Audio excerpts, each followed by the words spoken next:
అక్కినేని నాగ చైతన్య సమంతకు విడాకులిచ్చిన తర్వాత కొన్నాళ్లు విడిగా ఉండి తర్వాత బాలీవుడ్ నటి శోభితను ప్రేమించాడు. సోషల్ మీడియాలో వార్తలు వచ్చినప్పటికీ అవన్నీ రూమర్లు అనుకున్నారు. హఠాత్తుగా నిశ్చితార్థం చేసుకుని అందరినీ ఆశ్చర్యపరిచారు. మీ పెట్స్ కి గ్రూమింగ్ నుంచి బర్త్డే సెలబ్రేషన్స్ వరకు అన్నింటిలో మంచి ఆఫర్స్ ని మాయా టైల్స్ అండ్ ట్రయల్స్ వారు మీ ముందుకి తీసుకుని వచ్చారు. ఎక్కడో కాదు, మన బాచుపల్లిలో. Phone number 8985555318. ఈ నెల 4వ తేదీ రాత్రి 8:13 అన్నపూర్ణ స్టూడియోలో వీరిద్దరి వివాహం జరగబోతోంది. ముందుగా నాగార్జున స్టూడియోలో ఉన్న 20 ఎకరాల్లో వివాహాన్ని భారీగా చేద్దామని భావించినప్పటికీ నాగ చైతన్య ఒప్పుకోలేదు. నిరాడంబరంగా చేసుకుంటానని చెప్పటంతో కేవలం 300 మంది అతిథులను మాత్రమే పెళ్లికి ఆహ్వానించారు. శోభిత బ్రాహ్మణ సామాజిక వర్గానికి చెందిన అమ్మాయి కావటంతో వివాహం కూడా వారి సాంప్రదాయం ప్రకారం జరగబోతోంది.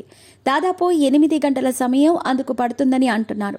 పెళ్లైన తర్వాత కాపురం ముంబైలో పెడదామని శోభిత నాగచైతన్యతో అన్నట్టు వార్తలు వస్తున్నాయి. తనకు అక్కడ ఎక్కువగా అవకాశాలు రావటం, వెబ్ సిరీస్లు లాంటివి చేయటంతో అక్కడైతే బాగుంటుందని కోరినట్లుగా తెలుస్తోంది. అయితే దీనిపై నాగ చైతన్య నుంచి ఏం సమాధానం వచ్చిందనేది తెలియదు. వీరిద్దరి పెళ్లి జరుగుతున్న సందర్భంగా అక్కినేని నాగార్జున వీరికి మంచి బహుమతులను ఇవ్వబోతున్నారు. నాగ చైతన్యకు కార్లంటే బాగా ఇష్టం. ఇప్పటికే హైదరాబాద్ రేసింగ్ క్లబ్ను కొనుగోలు చేశారు. స్నేహితులు హితవు చెప్పటంతో కారును కూడా చాలా నెమ్మదిగా నడుపుతాడు.